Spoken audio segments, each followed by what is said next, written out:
On today's episode, Mike Stefano and Katelyn Ritter of Obstacle Running Adventures.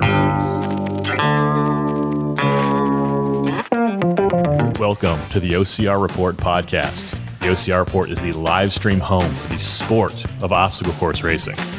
Become a member at patreon.com/the OCR Report and help us ensure OCR is here for the next 100 years. My name is Will Hicks. This is the OCR Report.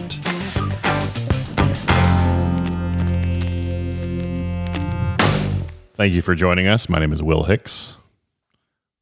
Welcome to the OCR Report. You can email me, will@theocrreport.com.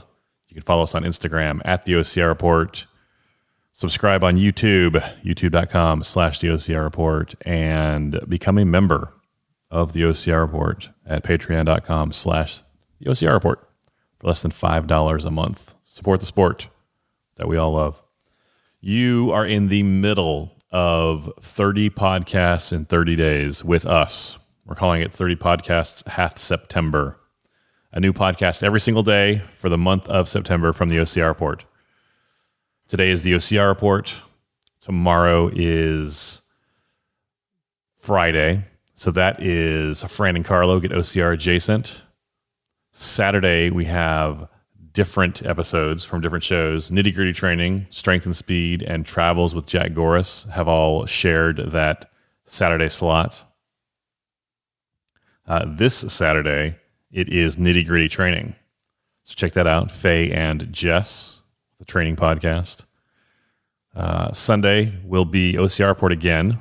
Monday, Obstacle Running Adventures. That's who we're talking to today, Mike and Katelyn from Obstacle Running Adventures. Tuesday, World's Toughest Podcast, and Wednesday, OCR Talk, Jason Dupree. Jason is the brains behind our live streaming operation. And then it brings us back to Thursday. We start all over again. Actually, next Thursday will be another episode of World's Toughest Podcast.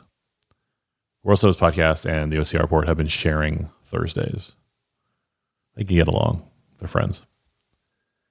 But thank you for joining us. 30 podcasts in 30 days. New podcast every single day. Very exciting. Today's day 19 of 30 podcasts, half September. We're talking about doing it again next year. You know, the months that have 30 days. 30 days, half September, April, May, and November. November's too soon to do it again. So April or May. Probably April, maybe May. We'll see. Anyway, thank you for listening. Today on our show, Mike and Katelyn. Mike Stefano, Katelyn Ritter. They're the hosts of Obstacle Running Adventures, which recently surpassed 400 episodes. They've been doing a podcast every single week for the last 7.5 years. How old were you 7.5 years ago? That's when they started their podcast every single week.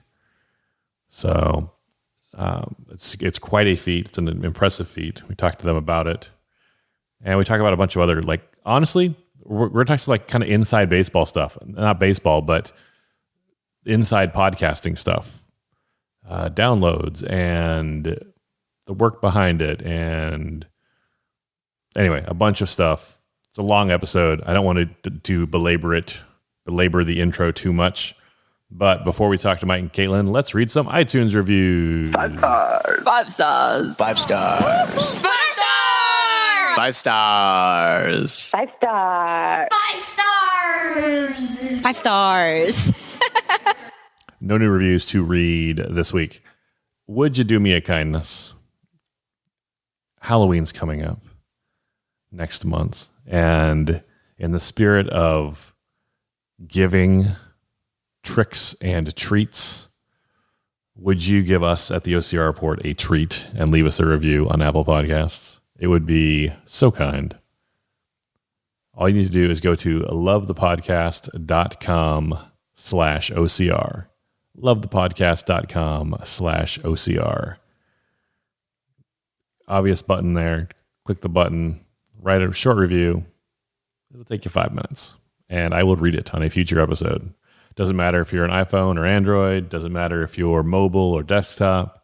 lovethepodcast.com/OCR and write a review. I will read it on a future episode. You are too kind. Last thing before we talk to Mike and Katelyn, sign up for our text program. Go to our Instagram page at the OCR Report. Click our link in bio, top link there. When you get a text, maybe it's once a day, maybe it's every couple of days with a deal of the day or some news or just a way to keep in touch. We're primarily focused on gear. Like you need new shoes. Hey, here's a good deal. You need a new watch. Here's one that'll last 24 hours, the world's toughest mudder. You need protein powder. Hey, here's a brand, some of us like. Anytime you click that link to the Amazon page or to a referral link, it'll help support the show without costing you a single penny. And we are grateful. You help support the sport we love. It's time to talk with Mike and Katelyn. Let's go to the phones. Mike Stefano and Katelyn Ritter are the hosts of Obstacle Running Adventures, the #1 most consistent podcast in the world with over 400 episodes every single week for the past 7 years. Mike and Katelyn, welcome to the show. Yeah, thanks for having us, Will. Hi. Very excited to have you guys on. I just listened to your 400th episode. It's very exciting. Lots of congratulations in the preamble. Congratulations, Mike. Thank you. Yeah, it means a lot. We got people coming out of the woodwork thanking us, congratulating us, which was very, very nice. Caitlin went behind my back and reached out to a whole bunch of people, slid in their good old DMs. And I got nice voice messages from people like yourself, lots of people in the OCR report, group message, and Leon Kofid, lots of awesome people. So yeah, it was a lot to take in, all the nice words, but I've worked really hard to get here, so I appreciate it.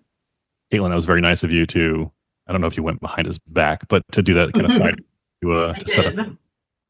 She went over my helmet. It was hard because I had to slide into DMs using like my personal Instagram, and I guess a lot of people don't follow me there, so I was going into like the others' messages. But I only had 2 people not respond. Yeah. Did anybody actually say no? I'm not doing that. No. I think one. I don't know who the second. The running public, but I DM'd them. I DM'd them on my personal Instagram. And then you deleted it when they didn't respond. Yes. Once they didn't respond and re-recorded, I deleted both of the DMs from the people that didn't Who's the other respond. person? Oh, CJ. Oh, so 3 people. Oh, who's the other person? Joshua. Oh, okay. Fair. We went out the last person. All right. But I also deleted that message. Okay. So 400 episodes, 7 years, it's obviously impressive. But then when you think about like a year and a half of that, 2 years of that was in the middle of COVID. Yeah. I haven't gone back and look. I should go back and look. But I'm like, what did they even talk about? Like, do you remember, like, what were you talking about in April of 2020? I think. I know actually working with you, we did like Quarantine Corner and we were doing some like Instagram live things. So I did 3 interviews there that I kind of reused, lumped together for an episode. We probably did a few episodes on Savage Anywhere. I remember that was a big thing. I reached out to my local running community and I interviewed the president of the Colonial Roadrunners, Dan Inglis. It was a good opportunity to talk to a lot of the athletes because it's very interesting. With doing 52 episodes a year every week, it sounds like a lot, but when you think of World's Toughest Mudder, that's like 2 or 3 episodes. I always have the 2 recaps. So it kind of, with all the things said and done, it kind of limits the amount of people I can have on. So I could kind of freely talk to whoever I wanted to. So it helped me stay consistent too, because work was kind of strange, but it was a good way to keep track of the passage of time, of just keep going on with the show. Although it was tough with very little events. There was Ultravirus. We did some episodes on that. The Yeti Ultra 24-hour challenge. Yep. Virtual Toughest Mudder. I had Bracken on, Jack Bauer. And then we just had episodes titled Catching Up With, insert person's name. Yeah, yep. We got through. Well, you made it work. Like I don't think I released maybe, I don't know how to go back and look, but not nearly as many as I did pre or even after. Like I haven't done a ton the last year or so, but I did more after COVID than I did during, for sure.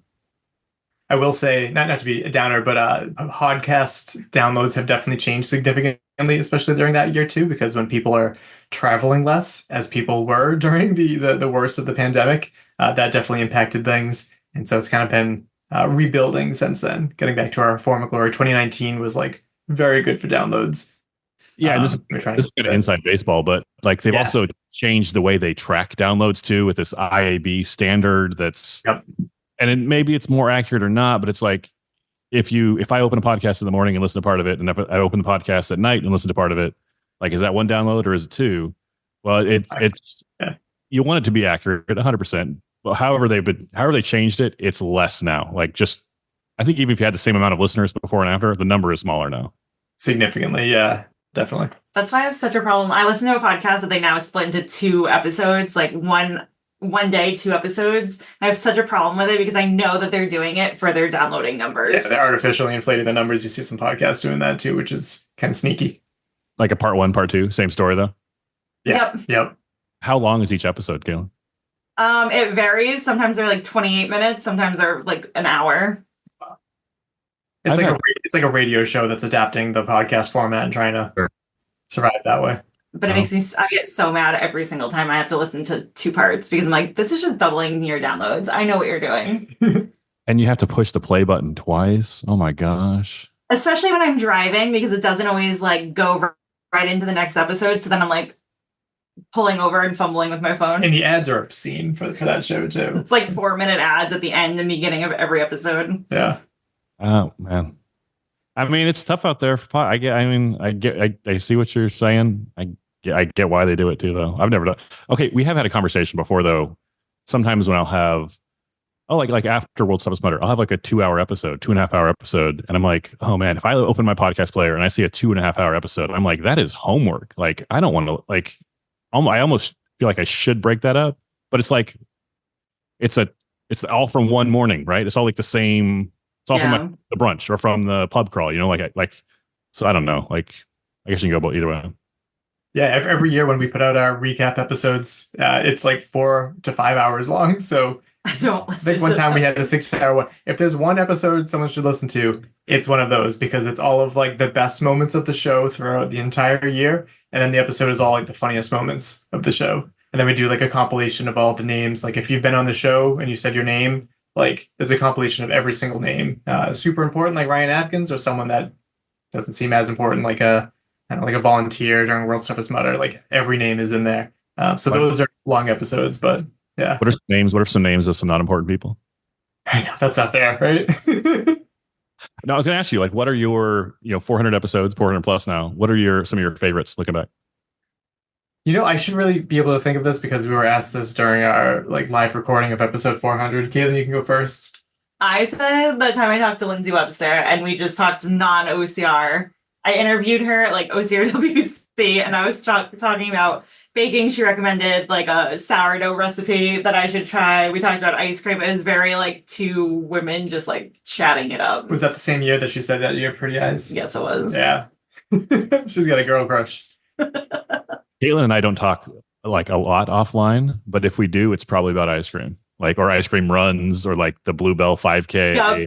Will send me like food 5Ks and I'm always like, oh, we should go. Yeah. There's this thing, I think I told you guys about it. There's an ice cream festival called Scoops here in San Diego. It's once a year. It is worth coming out for. It's amazing. It's like, like can't listen to this. There's like 45 or 50 local San Diego ice cream shops. Some of them make their own ice cream and they all have like a 10 by 10, like a pop-up. It's like World Stuff is Mutter, but like a pit area, but it's just ice cream. And you get a little card and you get like 20 punches. So you can pick the 20 spots you want to.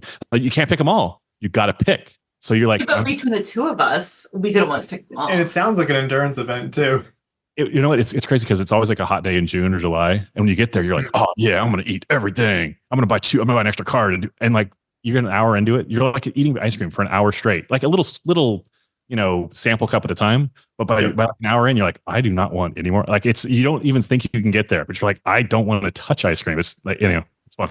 We did do a little challenge for National Ice Cream Day. We went to every ice cream place that is in our city of Taunton, and there were like 5 places. And we were just getting small. And by the end, we like needed kitty, and even the kitties were too big. By the end, I was like, it says 1 scoop. I actually only want 1 scoop. Yeah. And she's like, but typically we put 2. I'm like, no, 1 scoop or I'm going to throw up at your restaurant. I was sweating chocolate by the end of that. but back to the original question. One episode that stands out to me a lot is Katelyn Kelly Schweikart, we had her on to discuss like disordered eating and everything like that. We talked about like when you go to comment on someone's picture, especially when it could be like a trigger of like, hey, you look great. Like what is worth saying there? We've covered so many races. World Stuff Is Matter episodes are always the best. I'm not saying that because you're here, but those are always some of my favorite episodes. Those are great, talking to so many different people, especially the early two when we had like the pit audio, where you can hear back myself or Alex like suffering lap to lap to lap and getting all that audio and just hearing from the community. Those are always really good. What else did you like? Going back to the ice cream 5K. Oh, when I suggested quarts instead of pints. Yeah, she probably thought you were nuts. But there's a lot of good ones out there. If the chances are, like, if you can think of an OCR athlete, we have had them on, which is pretty cool at this point. But even like we just did an episode for Boulder Dash, it was the last Boulder Dash. Like I enjoyed that. Like I enjoyed talking to people who just enjoyed their experience over the last 14 years of consistently running a local race. Yeah, sometimes, I mean, especially lately, I feel like a bit of a Grim Reaper of OCR. We just went to the last Boulder Dash. Previous to that, we went to the last Viking OCR. We went to the last Fit Challenge, the last Polar Bear. Shale Hill. Oh, that thing died a long time ago. I know, but we went to the final one of that. We try to go in and cover those last ones and try to help it go out with a bang instead of just like a whimper and stuff. Okay, but you're not causing the races to end. No. Yeah, so we're not the group. No, we're not knocking on the door with our little pickaxe. It's just coincidence. You're more of a mortician. Yes, yeah, we're just trying to make them look nice. Should that be our new tag? Morticians of OCR. Oh boy. Caitlin, you mentioned it could be called. You mentioned talking with Lindsay Webster. I honestly think if Brian and Lindsay did they're the one couple I could see like a reality show breaking out mainstream successful because they're both funny, they're both kind. Lindsay could be like taking care of the baby and cooking and like, you know, doing because they have a whole thing she has a whole thing about cooking. She's very good cooking, showing her breads and foods and stuff. Yeah. And then Ryan, obviously compelling story and I mean both of them are obviously amazing athletes. I think the TV show angle though is she's like the kind of, you know, traditional not stay at home, but you know what I mean? Like and Ryan's out there like train and then they get together and like he watches the baby while she goes and wins a race or something. Like I don't know. I could see her isn't she doing like a sky run? Yeah, she's going back to like her first race back is going to be the Canadian, I should know, it's trail. That would be a great entry point for this reality TV show, Will. Right. The thing is, I don't watch reality TV. I would watch those. You probably would. Doesn't there have to be like drama? I feel like there's no, I mean, not that we would know, but I feel like they're too nice to have drama between them. The drama is that they have a baby. I'm sure that adds a whole new layer of like relationships and like family and training. Yeah, that would be interesting. There's like it's a bad example, but there's like family friendly ones, right? Where like it's just like a nice family and like, oh man, it's tough raising a family. And it is like there's drama in raising, like they don't need to be giving each other roses and you know, cutting each other's throats or anything. Like I don't watch reality TV either, but I'd watch Ryan. Pretty sure. Yeah, this isn't a show where Kirk DeWint would be on. I love you, Kirk. He was on The Bachelor, for anyone not catching on. You can't see, but I'm laughing quietly. So 400 episodes. We are in the middle of 30 podcasts in 30 days. What have you been listening to any of the other podcasts airing this month? I have. I listened to all of the podcasts, and I think I'm all caught up too. Been really enjoying it. I've never really heard from Faye and Jess, so that was really interesting to hear them on your show. And then I'm always listening to Jason's, even though I completely agree. It sounds like, oh my God, is he going to die during this? Of like, oh, this rain's going, you know, really hard down. Oh my God, what's that? And then he goes silent, and it's like, and like we know he's among the living. We still talk to him very frequently. The podcast episode wouldn't be out if he was dead. No, I know, but like Will knows what I'm talking about. He's done it twice now because like he was driving in the mountains, and then I said something in our group chat like, "Oh, Jason, like I thought you were gonna die like 3 times first 10 minutes," and then he comes out with another episode a week later, and like literally in the first 30 seconds, I'm like, the same thing happened. Like he was doing something. I was like, Jason, man, stop it. Yes, exactly. And now we have Evan Prepares too, which is nice. Been friends with him for a long time, and he's living up by us now, which is exciting. And yeah, been really good. Katelyn doesn't listen to any podcasts. You know what, Katelyn? I'll tell you why you don't listen to podcasts. It's because you're not listening through the official Apple Podcast app. I have been trying to use Spotify all year. That is what I use. Oh, you're kind of killing my theory here. I use Overcast. And I used to use Overcast too, but I don't know why. I've tried to. I'll tell you why. I switched from Overcast to Spotify because Spotify has that year unwrapped thing or year wrapped. That's hard to compete with. It's Yeah, great for like marketing and for like sharing at the end of the October, November, whenever it comes out. Overcast has smart speed, which I like though, because you can change the speed from like 1.2, 1 point, like it's a huge gradient there, but also it has voice boost too. So it's not something that's like very well edited and one guest is like super quiet. That it fixes all that, which is pretty cool while you're listening. Well, someone needs to learn to use Levelator if they're making a podcast. Agreed. Yes, I was on as a guest for one show and they didn't run it through Levelator or something. And I sounded wicked quiet. I'm like, oh, that's a bummer. But I'm gonna say I don't listen to a lot of podcasts because my commute is only 18 minutes long. fair. And I drive a lot for work. And when I'm doing things around the house, I'm listening to the podcast. When I'm going on a run, I'm listening to podcasts. If I'm working out, I'm listening to podcasts. So I listen to 20 to 25 a week, if not more than that. So yeah, love podcasts. A lot of podcasts. Do you listen to music? Occasionally. Like the thing is, like, I can't listen to music while I'm running because I get like too excited because I like to listen to like metal or something or rock and I just get too into it and then I just don't pace myself well. So that doesn't go too well. So lots of podcasts for that, but music, yeah. I'll go through phases. Like right now, I'm listening to a ton of podcasts, but then I'll stop and I'll listen to a ton of audiobooks. I'll like just start listening to music. I drive with my daughter in the car now. She's 11. She's in the front seat. And so she'll put on like Jonas Brothers or Taylor Swift, or there's one song, Year 3000 of theirs that anyway. Oh, yeah. And then go ahead, Bill. No. Anyway, I'm just saying it's messing up my Spotify recommendations. Like Spotify, I'm an 11-year-old girl now. So anyway, what were you saying, Katelyn?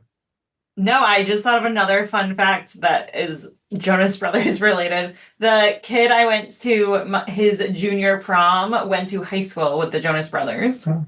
They weren't at the prom though, which was very disappointing. My little sister played baseball with the Jonas Brothers as like a charity event. Are they from Northeast?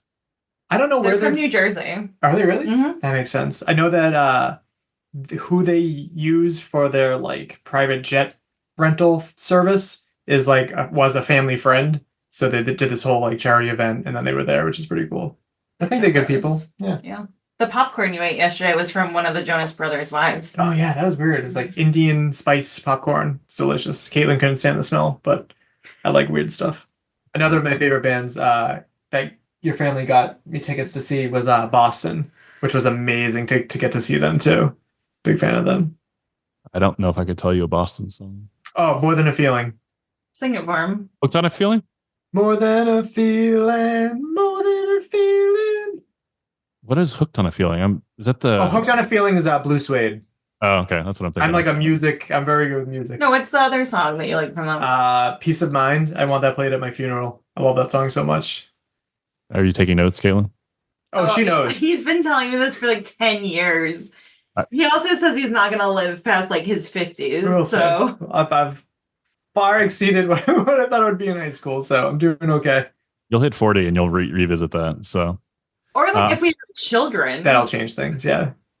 Yeah. You want to see, and once you have kids, you're like, I want to see my grandkids. And like, you still have kids, but you want to see your grandkids. So right. I have my funeral written out in Evernote. So if anything happens, just like, really, I'm going to record it like, so I can give my own eulogy. But anyway, be a great voice for it. If anything tragic happens, like just, tell my wife to jump on Evernote. We'll never know how to find your wife. I don't even know her name. She'll have my phone. Just text me. I think I only have the OCR report text message. Because I always thought that was you texting me. That's why I always responded. It was me texting through a service. Also, I think it's pretty brilliant, the deal of the day, the thing that you're doing too, where we can get like kickbacks on the code. That's a cool idea. Yeah, that's we want it to be sustainable, right? It has to pay for itself. Yes. So that if something happens to one of us or to a few of us, that it continues. Like we want OCR to be around here for the next 100 years. We want the OCR report, and it doesn't. If it's not paying for itself, it's not sustainable. Right. So stuff like patreon.com/OCR report, stuff like ads on YouTube, stuff like, I don't know, ads are annoying. 100%. I get it. I don't like ads either, but they pay for the, like if you're watching TV, like I don't know, I stream most of my stuff now, but listening to podcasts, like podcasts are free, but you got to listen to those ads, Caitlin. 4 minutes ads from your friends that double dip with their podcast episodes. Fast forward that so fast. Will thinks I'm so funny. I love this. I hate that he edits it out. I also think he thinks I'm a little stupid, but funny. No, what are you talking about? No. Like, sir, I have a master's degree. I am educated. But some of the things that are said on the podcast, Katelyn kind of plays it up a little bit. No, I don't. Okay, well, I call her out on it and highlight it a little bit. So, like, she'll say something, and I'll take, like, a yellow highlighter, and I'll be like, and everyone's like, oh, that's a thing that was said. Why was that said? Yeah. That's fine. Caitlin, we've talked about this before. It was your reaction to my podcast that actually got us talking to each other way back when, 7 years ago, 6 years ago. Yes, I left you a review on World's Toughest Podcast. And you're probably apologizing for the fact that she's like, who could listen to a podcast just about Tough Mudder? And I'm like, Caitlin's probably listening. Here, let me see if I can find it. Don't forget that this mic is recording. Or you can just find the actual review. Yes. If you go to you have to scroll back. I got a couple hundred in there. Yeah, Caitlin, he gets reviews. But I feel like so people can hear 5 stars. Caitlin told me, she's like, oh, I'm bummed out he didn't use my audio clip. I'm like, Caitlin, you're like the second person there. Yeah, you're in it, Caitlin. Yeah. How come I can't find your podcast? Well, because what's it called? You spelled it wrong. 5 star. Yeah, the second one. 5 stars. 5 stars. 5 stars. You sound like a vampire, like your dad. Who was that? Her dad doesn't age, so Caitlin, you're not going to find it. I am going to find it. He gets so many reviews.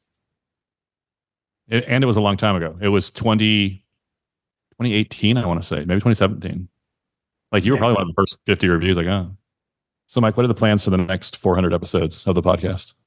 That's a good question. Well, there are some things that, speaking of plugging Patreon, patrons already have a heads up as to how things are going to change next year. But our release schedule is definitely going to slow down a little bit. We will stay consistent. Looking forward to continue to highlight members of the community, awesome events out there, doing the best that we can to help the sport continue to do well. I know it's having its ups and downs, and I think the sport itself is having a little bit of a down now, but it's doing great in Europe. I'm trying to have a couple Asian athletes on, which is very difficult due to time zone issues. But while OCR is very good in Europe right now, for kids, it is huge in Asia. And I feel like there's not a lot being done to highlight that. So that's something that I want to focus on.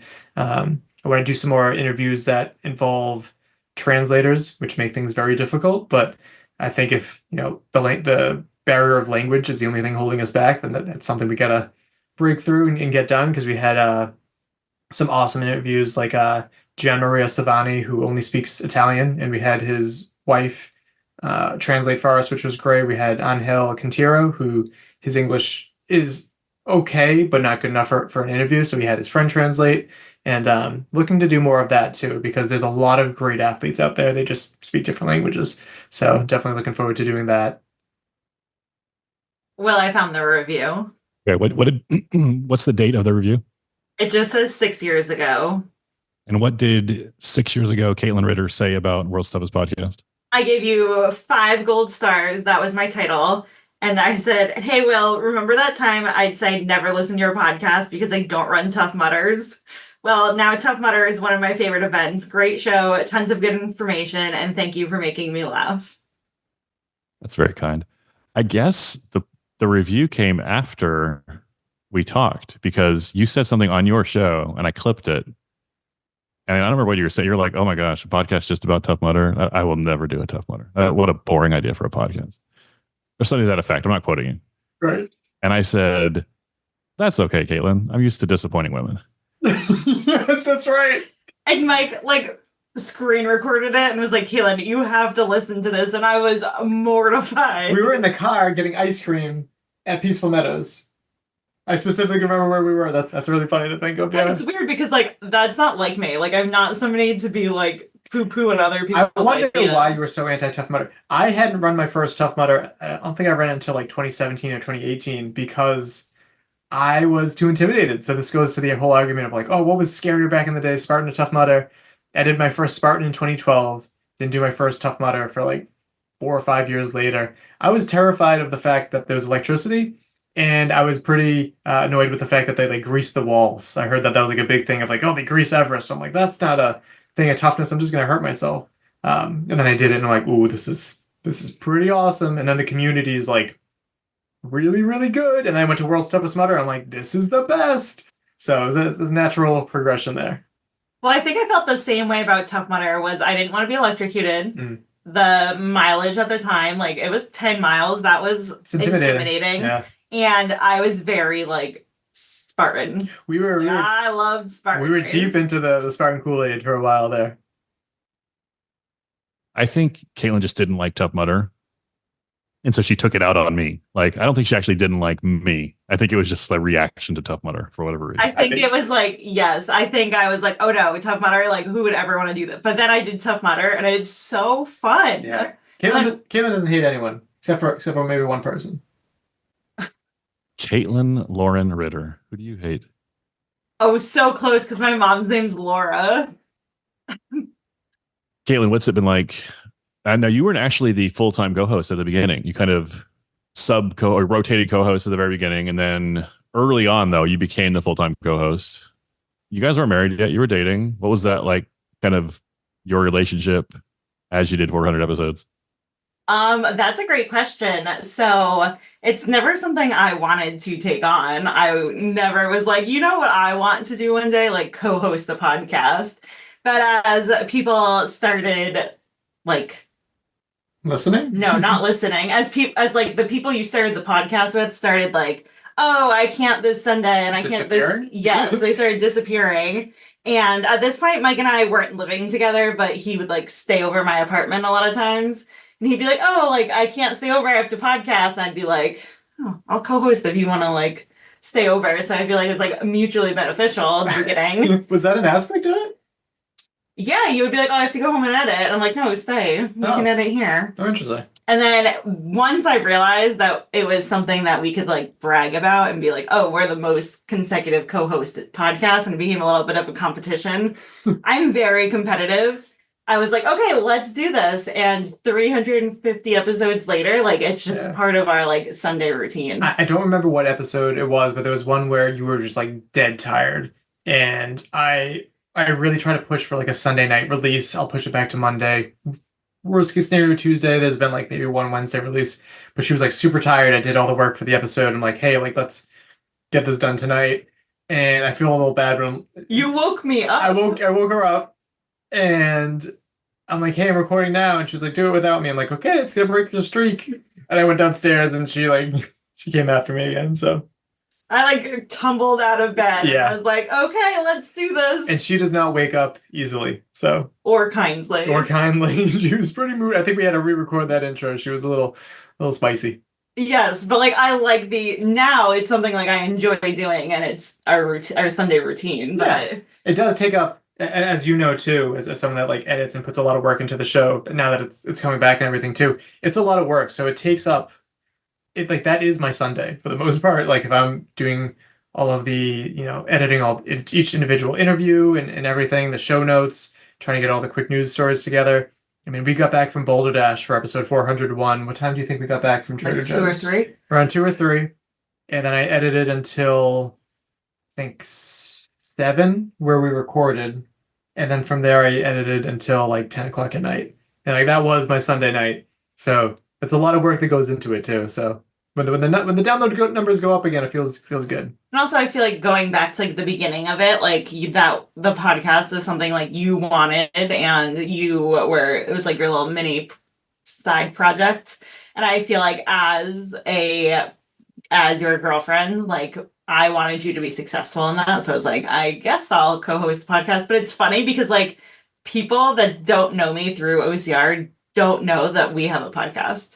Interesting. Yeah, you're right. That is like it's not something I talk about. It's not something that's like ever posted on like my personal Facebook or my like personal Instagram. So like when my coworkers got invited to our wedding and like went to the knot.com, like our wedding website, they were all like, wait, what? You and your fiance have a co-host? And I was like, oh, I guess. Podcast. Oh, I mean, you and your fiance have a podcast? I was like, oh, yeah. Like, we've had that since I was like, before I started working here.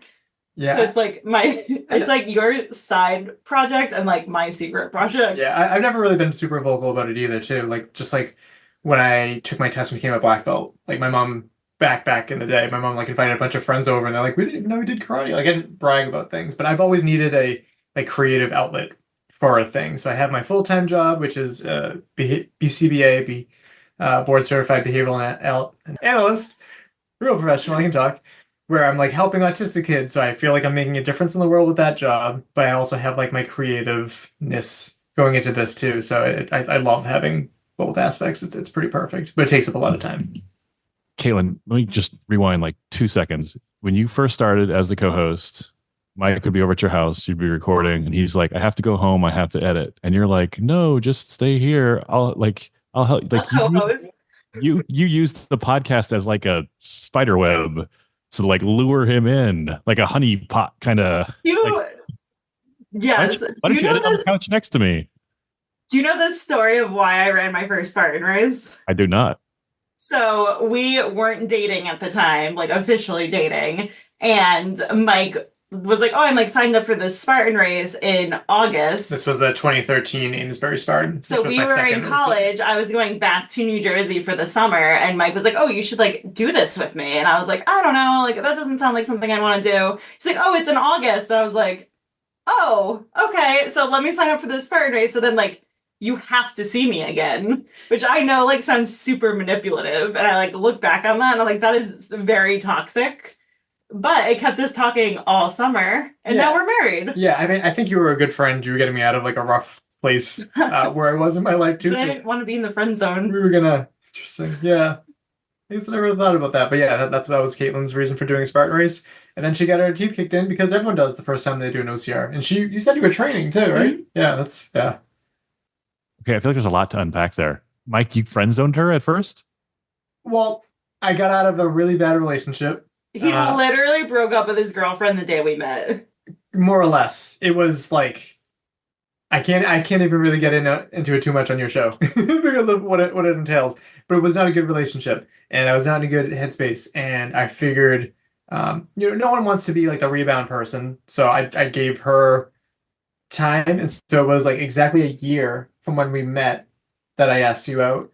I also needed to make sure that she wasn't crazy because clearly I'm crazy. Did you hear what I just explained? The ex before her was more so. Did you not hear how I lured you in? Right. So it was like an hour. A year long test. It was like a courtship. Oh, old fashioned. That's right. Yeah, sure. That sounds better than what I was gonna say. Yeah. Was the Spartan race your first date, or was it a date? No, CJ was there. CJ was there, and some guy Steve Salidi, who was on like his rugby team. And CJ was the person I ran my first Spartan with, Amesbury 2012. I third wheeled the Spartan day. I guess, kind of.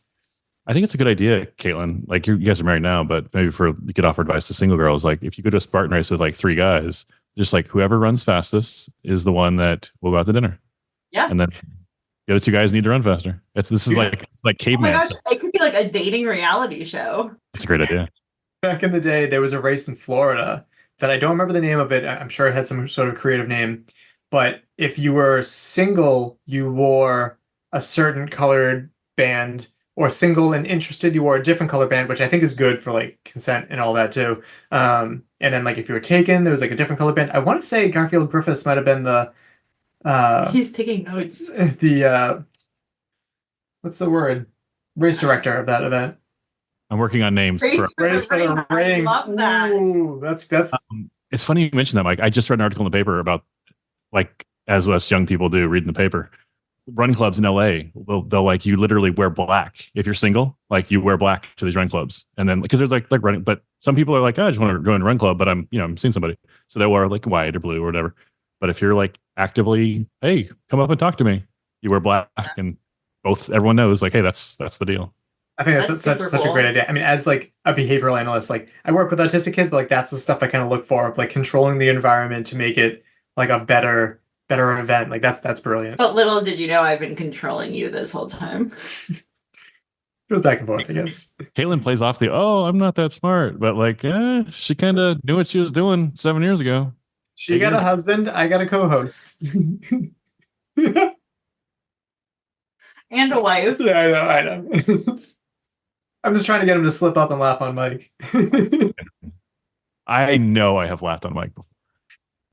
The problem is, like, unless you know someone and like love them as a person, like you don't want to really hear them like guffaw into a microphone, right? Yeah, Like, There are some people though that like I like their I laughs. have to listen to my goofy laugh. Yeah. I mean, I like laughing. I like funny things. I like, I like to like things. It's just funny listening to it because you sound so like someone says something funny, they're laughing, and I know you're laughing too and pulling away from the mic, but I can just picture you just stone face, just and that makes me laugh even harder because I'm imagining you just emotionless, just looking at someone laughing like some sort of alien. And honestly, like the quiet, I think is funnier. Like when Like something Ritter. hilarious happens and it's dead silence, there's like a mute button. Yes. And they're like literally off mic, just like, ah! but they can't do it because they're professionals, or like it happens in baseball games all the time. Like someone will say something or they'll see something or something will happen or sometimes one guy mutes his microphone, but you can hear the other guy laughing like across the booth. Yes. That cracks me up. So good. But yeah, so that's how I got involved as the co-host. Yeah. I also think that you and I have a really good banter. Like, yes, this is how we are on the podcast, but like this is how we are in real life too. Yeah. And some people say like, oh, some people like wonder if we argue, and I think we've probably in all of our relationship had maybe like 4, what we would like qualify as like fights. Not like fist fights, obviously, but like hardcore arguments. Like it just doesn't really happen. But we also that's don't have it. children, and I know that we'll argue about children I things. don't know, maybe. How long have you been married? 2 years in November. Yeah, How long have you been together? 11 years in November. Hold up. All right. Again, more to unpack. 9 years, Michael? Oh yeah. Oh, you're late to this. We've heard this from everybody. The whole general consensus is like, oh, I thought they already were married, which is fair. But, At our wedding, the woman that married us even said like, "Oh, I asked them and like we did like marriage." But what did we do? it wasn't counseling. It was just like a kind of like an interview, Yeah, like a Before- pre-marriage, like before she married us, like we met with her. so she could know more about this. And she was like, she even said, like, and I asked him, like, what took him so long? Like, what made him finally decide, like, oh, time to get married? And you said, She has really good health insurance. Obviously a joke. In Michael? part. You don't ever lie to your wife or to your priest or you don't ever lie. But that's one time you lie. I'm known for being way too honest. but I do, like, I have city employee health insurance, and it is really good. Nice, it's good stuff.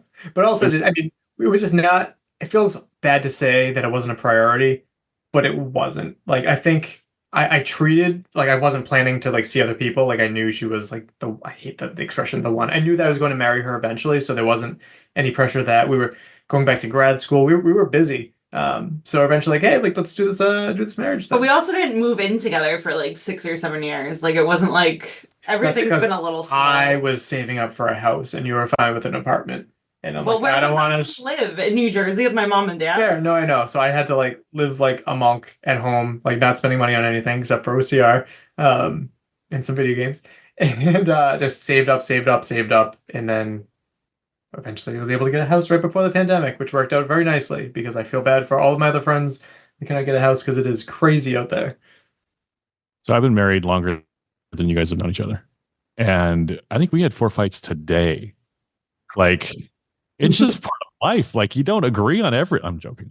But yeah. there's so many things with different opinions and things that are important. Here's the thing that actually prevents a lot of fights. You want a life hack? Very few things actually matter. Like, there's like Right. 3 things that matter. Other than that, like, I'm like, whatever. Like, when we got married, my wife and I decided that I would take care of the big decisions and she'd take care of the small ones. And we've been married for decades and we haven't had any big decisions yet. So it's been great. I also think like our personalities help. Like I am very go with the flow. Like things don't bother me. Like I teach like moderate special ed. Like that is like even my wedding day, people were like, "Why are you so calm?" And I'm like, "Because my everyday is just like chaos." So I feel like I'm able to come home and like, sure, like whatever you want to do, Mike. Like I don't. Not that I don't care, but like that choice doesn't matter to me. Yeah, I need like some element of structure, and I feel like I always need some element of like feeling that we're progressing, like whether it's like working in the house or this or that. I always feel like I need that need, but I'm also very like stoic, knowing that like nothing really matters. There's nothing big to argue over, and like never go to bed angry.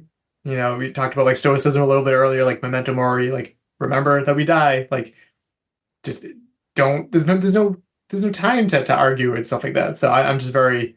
But we're also we're polar opposites. Yeah. One of our arguments though was over that bookshelf. Though that was a fight. What, Katelyn? You didn't like the bookshelf? I built the bookshelf. IKEA furniture. IKEA got us. It did us dirty. We fell victim to the IKEA. You putting it together? The fight was during the assembly? Oh, that's a classic. And then I was like, you just need to like leave. Like I'm gonna do this by myself. I don't need your help. Okay. And then I put the top on upside down and we couldn't get it off. So that like added to it. And then I was repacking it and I was like she threw my books. Throwing Mike's books on the bookshelf. I lost it. So that was one argument. That just like one out of like the four. It blew up out of nowhere because I was pissed. He was pissed. All over the bookshelf. Yeah, the same day we built the desks and everything, but the bookshelf has begun us. Okay, I built 2 desks and a bookshelf, and I put the top on wrong, and then you were upset that I built it wrong, and then I just started throwing his books. You know what? It sounds stupid, but putting furniture together, like it's one of the simple joys of like being a father. Like putting together like your kids, like the rocking chair or like the Christmas presents on Christmas Eve. Like as my kids have been getting older, I'm like, my youngest is 11 now, and like, there's less and less stuff to assemble. I don't put together giant doll playhouses anymore, right? And like, and there's these chapters in your life where you're going through them and you're like, oh, and then you look back and you can't go back. You can't go back, so you got to enjoy it while you're doing it. And it's like, and I'm like, oh, it's 1:00 in the morning. I want to go to bed, like at Christmas Eve. But like, your kids are gonna be thrilled in the morning, and anyway, and you got that bookshelf. You can tell stories. It's like literally 25% of your arguments are like in that room with you right now. Yeah, I know it. That's funny. It's interesting you say that about the dollhouses. My mom has a similar story. I don't know if Barbies are still made this way, but I guess when I was little, like the Barbies in the box, like the arm was like not zip tied, but like twisty tied down, both arms, the legs, the bodies, movie. Yeah. And my mom like tells a similar story of like how many Barbies has she like untwisted. She's like, and then one day like you never opened another Barbie box, and I was like, oh, that is really sad. Yeah, that's a great way to look at it, right? Like it's not you have to do this, you get to do this. You have a beautiful daughter that you get to like you get to like buy things for. Like that's a pretty great situation that you get to be in, Do you love being a girl dad?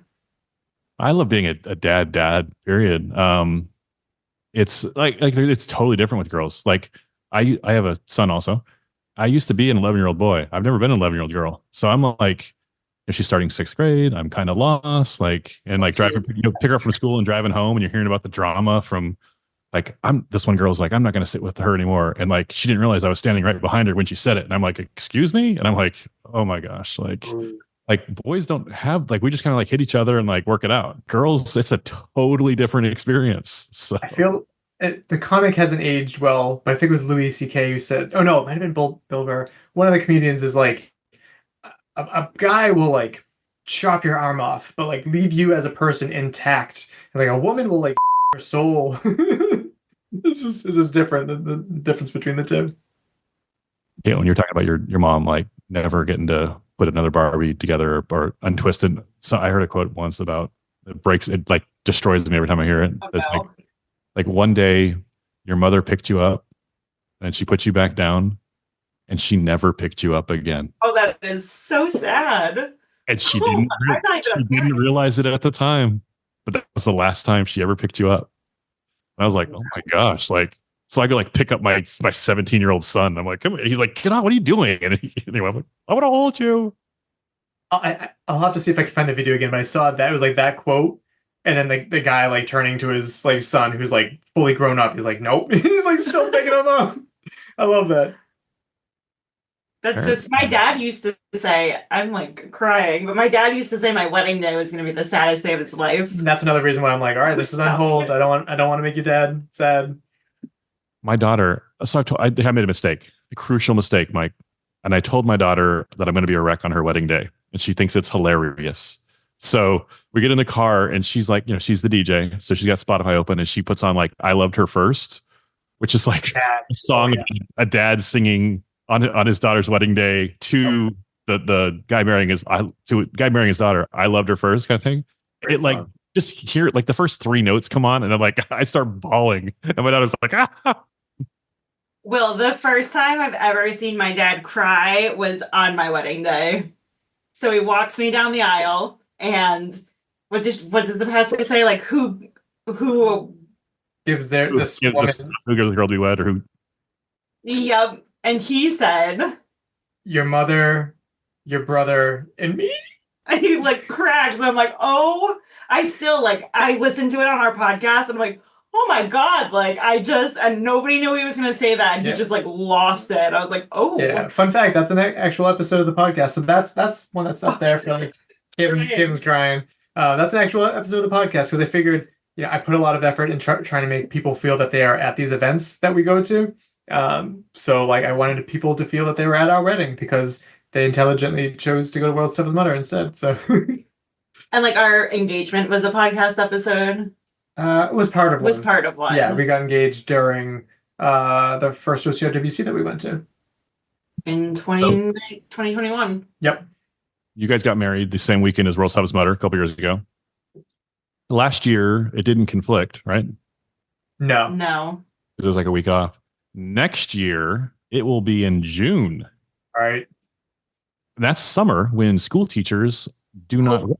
I think it's like borderline could be the last week of school or not the last week of school. Like it is going to be until we get our calendar. It's going to be a nail biter. This is her time to run World's Toughest Mudder with no excuses. Yep. June 2025. Yep. All right. School doesn't interfere and there's not another pesky wedding in the way. Save the date. You've got like almost a year from now. Yep.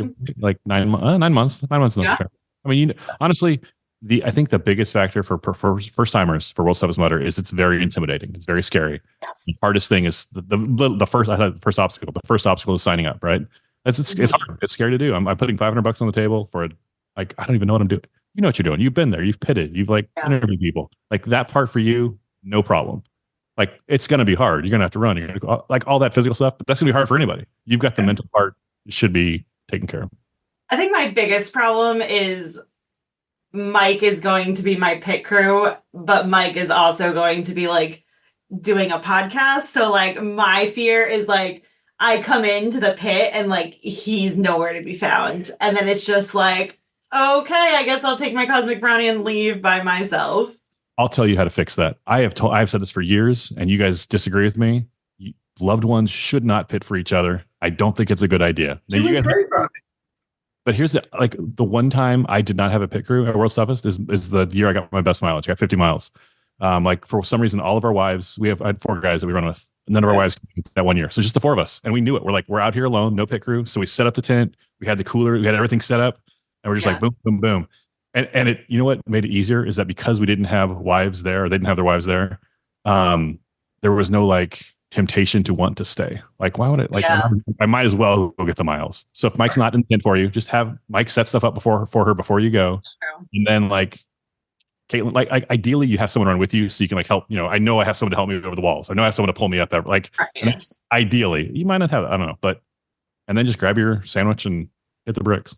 Yeah. When I wanted to run it this year in Florida before we had wedding date again, my like parents wanted to come, and as much as like I love them and they are other than Mike, like they're my biggest supporters and they want to know what like World's Toughest Mudder is about. And they like and the community would embrace us. them. Yes, they hear us talk about the community and like Chris Mendoza's like family, like they just like love that, and like they're the parents like high school, every game I played in they went to, but I was like, I would love to have them, but then I feel like they couldn't deal with you suffering. They would Katelyn, it's okay. Like, you can, like, and Mike would be like, get the F out there. Like, Meanwhile, like when Katelyn pitted for Javier, we had a bat. When Javier first got his 100 miles, we had a bat that we would hit him with. we would not hit him with the bat. Well, because he went out. We would chase him with the bat. I've only pitted one time, and I had an injury, like, and I couldn't run, and so I was pitting for my friends, my team, and there was, every time they come in, you're like, all right, guys, let's go, get out. But comes a time where you're like, how far do I push them? Like, I feel like I could make them get out right now, but I don't want to damage relationships. Like, I've known these guys for like literally almost my entire life. Like, do I want to risk that for them to get one more lap? Like, it's. So I mean, my mantra was in 2018 when I first did World Stuff's Mother was I didn't come here for an easy race. Like, there's no illusion of any part of this is going to be easy. I'm going to suffer. I'm going to hurt. It's going to happen. And the only time, and Mappy Davis likes to talk about this too, where I went to the medical tent is because my hands had ballooned, so I looked like the Stay Puft Marshmallow Man because like everything had swollen so much because of how cold it was, and I was waiting for my hands to get back to normal because I couldn't hold a rope. But other than that, like you did really good with getting me back out there. Listen to our was it our 400th episode where Matt talks about there's a clip in that where Mappy Davis talks about how I like panicked and like got him into the medical tent, and like he was the reason why like Mike went back on because I was being like not soft. Yeah, but there was more to it. But like no, like I seeked somebody out because I knew like Mike needed that final push. It wasn't because I was being soft and I was like, oh poor baby, your hands. Like no. Yeah, well, she strategically looked for Mappy Davis. Correct that. Yeah. I mean, I think he knows that. We corrected him. No, I know. But like we cut his wetsuit like at the wrist. At the wrist, so his arms could like get expand. More. Yep. Somebody got you a new pair of blankets, and like he went on his way and got 50 miles. Yeah. It was like that like roll of dough when you like hit it and it puffs up. It's like my arms. He like couldn't bend his fingers. Like it was. Yeah, like I couldn't hold the rope. That was bad. That swollen hand thing is not. It's not like common, but it's not uncommon. Like it happens to a lot of people. Not a lot. It happens, to people out there. You see it every year. Was yours being too tight? What's that? Was it from the wetsuit being too tight, or was it a salt thing? I don't know. It could have been both. But it was also the year that like it was the super cold year in Atlanta too, which played to my benefit a little bit because I like the cold. New Englander. I like the cold. The heat kills me, but I like the cold. But what was I gonna say? It shut down some of the obstacles. So I'm like, oh, did I get 50 miles because some of the obstacles like Everest was closed? I didn't have to do Everest. That was pretty good. I didn't have to do a penalty for that. So that's why I returned in 2019 of like, was it a fluke? But then 2019 had its own issues. That's where they implemented the like bans where you could skip mileage. But I got 55 and I'm like, all right, I did it again. That's why I got 55 instead of 50. I made sure that I went above. And so now I'm semi-retired and I want to help out in other ways. And you'll be my pit crew. Yes. And I want to help out with the live stream and everything too. More. So I'm going to run alone and Mike will be on the live stream. No one runs alone. Except when it's 2018 and everyone dropped out because it's super cold. But no one runs it. There's always people out there to talk to. And you love talking to people, so you'll be great. Talking to people. Yeah. You know this, Katelyn. You've been out there. Like, and in worst case scenario, you get to a wall, you're by yourself. You wait 5 minutes, someone comes up behind. 2018 was the year. Oh, sorry. 2018. I don't know if I told you this. 2018 was the year I finished on the podium. Yes. That's right. Love that year. We were so excited for you. And I also think it's like cool that we do have a podcast because it's like people know us and like we have like parasocial relationships with people. So like, which I love.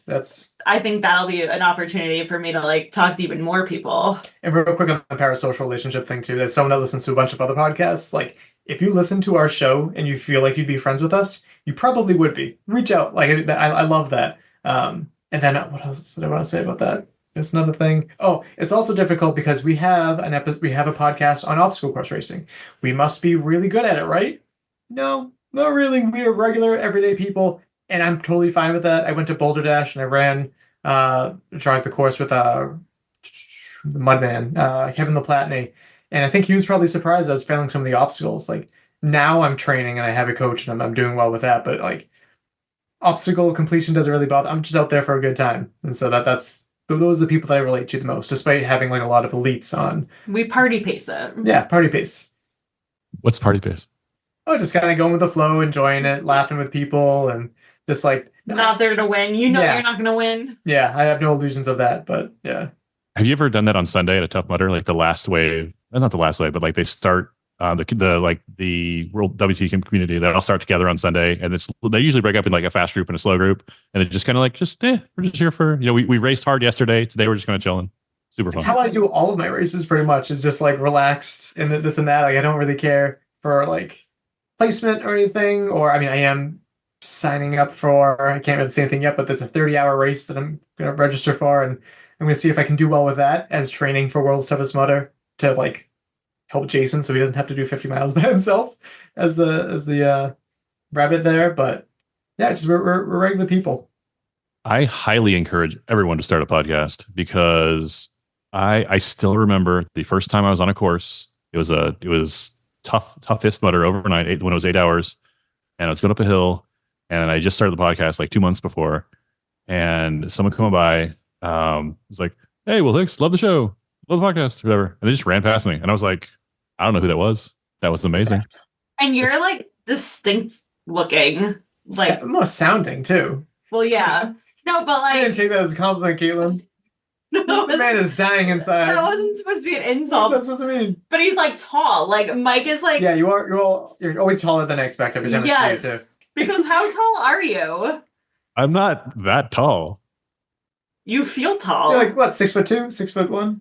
I feel tall. You have tall energy, I guess.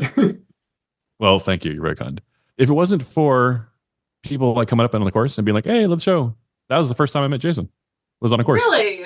He was running past me, and he's like 5 stars or whatever. I don't know what he said.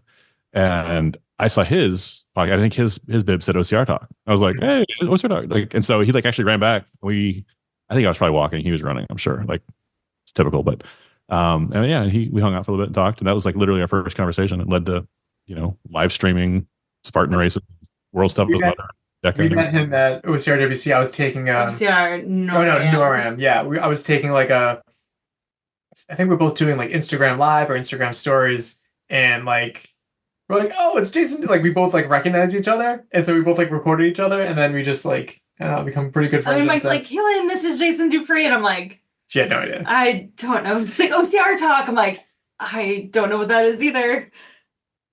I'm trying to think. I met everybody else. The first time I met you guys was through your guys' banter on the show, and my first time I met Jason. First time I met Carlo was at World's Toughest Mudder in Vegas. I was talking to Matt, and Carlo and Josh Cox walked by, and Matt's like, "Oh, hey, do you know Piss and Cox?" I was like, "Oh yeah, no, it's not our show." And they're like, "What do you think?" And I was like, Yep. I remember you saying that, yeah. I didn't mean anything by it, but it wasn't like my jam at the time, and I enjoy it now. But was this in 2017?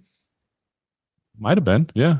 27 is when I met you and Heather at the brunch or whatever. I met you guys that year. I don't know if I've ever met Carlo in real life. He's been at Worlds every year. What are you doing? Was he there when we went in 2019? He's been there every year. I don't think your paths have ever crossed though. And I've never met Fran. I gotta say it is interesting though when you listen to like a podcast, which is usually audio only, and then like when you meet someone, it's like, "Oh, that's not really like what I thought you would look like." Like I'll listen to a lot of video game podcasts, and I'm like, "Oh, didn't know that dude was black." Like there's so many things I had no idea what these people look like. Never would have been able to pick them out. It's just so interesting. Of like, oh, this guy has a crazy big beard. Never would have known that. I've been at some start lines where I've had people like staring at me, like as I'm talking to somebody, off to the side, and they're like staring at me, and they're like, they recognize my voice, but they don't want to say anything. It'd be weird. And I'm like, "What's up?" And they're like, "Are you the guy at the show?" But I've only met Jack once, and I didn't know how old Jack was. Stop it. And I didn't know how old Jack was, and we were at NORAMs, and I was like, "Oh, like a bunch of us are like going to the bar like afterwards. You want to come?" And he was like, "Oh, I'm not 21." And I was like, "Okay, bye." Like I just like didn't realize that he's like so much younger than us. I think he was messing with you. I think he's too cool to hang out with us. He hangs out with like Nicole. I'm sure he hung out with like Nicole Miracle and all them. Maybe. We always invite him, but he's never hung out with us. It was like us and like the Jason and like that group. So I was like, "Oh, you should come out with us." I did love staying in that house for World Toughest Mudder last year. We were like bunkmates, or I guess he was the bunk across from me. But like we were kind of forced to spend time with each other, which was kind of nice. Yeah, that's a fun thing we do. Yeah. That does sound fun. What if I just came for the weekend and didn't go to World's Toughest Mudder and like laid by a pool? No. Do you know how much crap I deal with of like, hey, where's Katelyn? Actually, you continue this interview. I'm going to pull out something. Because the fear is like I have to go to work on Monday, so I can't be up all night. You could totally. You don't have to do the whole thing. You could come out and pit for the first 12 hours. You could leave at midnight. You could leave at 2 a.m. Go sleep. Well, it might be backwards, but would you like to read this? Hello. This is a name tag. Hello, my name is Mike Stefano, and no, Katelyn isn't here. Just getting that. This was from last year's World Stuff Spotter. Like I want to go and I want to like see people and like be a part of the community, but I'm like very like, what if my plane gets delayed or I get stuck in Florida or I don't get sleep and I have to go to work the next day? Like, I think people are very forgiving of my plane's delayed. You can like send them a link like, hey, like trying to get, true. I'm trying like that.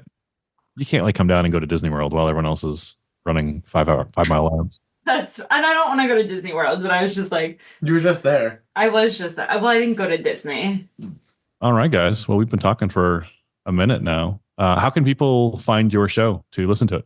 We are on all of the podcast players. We're called Obstacle Running Adventures. More famously, Instagram. You can find us there. More famously. That was the wrong choice. But I feel like more people follow us on Instagram than on podcast definitely players. more present on Instagram than any of the other social medias. Facebook, I have a love-hate relationship. Instagram, it's kind of having issues lately with sound, which I'm not loving. But Instagram's where we mainly are. And we would appreciate any more people listening to the show. And I also want to plug one more thing if I could. I'm on the board for the New England OCR Expo. And we're going to be throwing a party, putting on our 4th event on April 5th. The location, I think, is nailed down. Ultimate Obstacles in West Boylston, Massachusetts. And I am in charge of getting sponsors and vendors there. And I'm really looking forward to another great bash. We had a great time last year. We put 2 episodes on it, I think. And it should be a good time to celebrate what we have left in New England and just having a good time with awesome people. If people want to find out more about the OCR Expo, where can they go? Yeah, I think it's New England OCR Expo on Instagram. TikTok. And TikTok. I know Steve's big into TikTok. The website should be up, neocrexpo.com, I believe. Not totally sure. I can look. A quick Google will get you there. Well, Mike and Katelyn, any last thoughts before we go? No, thanks for having us on. I hope that there is enough content for you. I feel like I don't know how long of an episode this is going to be. Okay. And hopefully we'll see people at World's Toughest Mudder. Maybe I'll make an appearance. Glad to hear, not just one, but both podcasts back. And awesome to hear your voice. And had a great time talking to you all. It's been fun doing the 30 podcasts in 30 days, right? Like you guys have been in there. Yeah. That's a lot of podcasts. It's like the how the OCR Report first started. So it felt nice. Feels nice. A throwback. Mike and Katelyn. Well, I have a question. Oh, do it. No, go for it. Hit me. No, I have a question for you. If you didn't have a Tough Mudder OCR podcast, what would your podcast be? If I didn't have an OCR podcast, what would it be about? Padres? Well, what would be called the World's Toughest Podcast then? No, I like baseball. I like Padres. I like fantasy football. I don't really have a team because the Chargers left San Diego, so kind of done with them. That's fair. Maybe I would just spend time with my wife and kids. I don't know. Oh, that's nice. Somebody asked us that on our 400th episode, and I just thought it was like such a good question to ask people. Yeah. I whatever, if I did have a podcast that was not OCR related, it would be something where I could use it as an excuse to call literally anyone. Yeah. Athlete, movie stars, regular folks, like just like as an excuse, like, oh, I have a general knowledge, whatever. I don't know. I haven't thought about. I already have 2 that need plenty of tending, so I'm not adding a 3rd. You have your garden to tend to. That's right. Mike and Katelyn, it's been a pleasure. Obstacle Running Adventures. You can find it on Apple Podcasts, Spotify, and everywhere else you listen to podcasts. Mike and Katelyn, thanks much. Thanks, Will. Thanks, Will. Special thanks to Mike and Katelyn for appearing in this episode. Well done, you guys. Remember, you can listen to their show, Obstacle Running Adventures, every Monday. Just search Obstacle Running Adventures on Apple Podcasts or Spotify. Or we have a Spotify playlist of all the podcasts from 30 Podcast Hot September. Find a link for that on our Instagram page at the OCR Report. It's a long episode. I want to let you go. But if you keep listening, you'll hear a couple of cut for time clips from this episode. Leave a review on Apple Podcasts. Listen to Mike and Katelyn. Listen to all the other shows. 8 shows from the OCR Report. 8 different shows. 1 episode a day. 30 pods in 30 days. Very exciting. I'll talk with you soon. Go spend time with someone you love. Hey guys, let me pause 1 second. I need to open my office door real quick. Yeah, no problem. Is he getting the dogs? That'd be like a episode of The Twilight Zone. Like he's actually trying to show us the dogs, but all we can see is his frozen face. That'd be so disappointing. That'd be so disappointing for you. What's the dog's name? Elvis Bosley? Or Charles Barkley. More than a feeling, more than a feeling.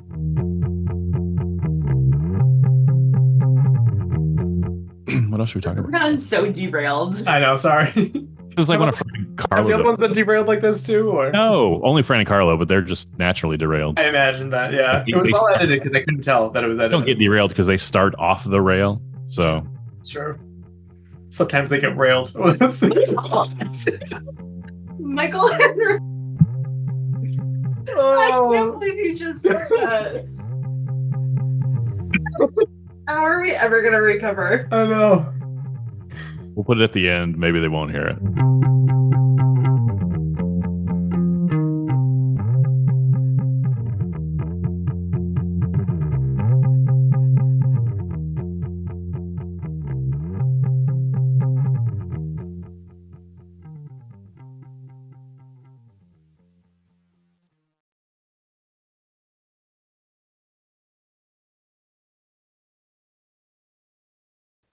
Go spend time with someone you love. Right? Isn't that your line? Yeah. Doesn't he say that at the Yes, end? yeah.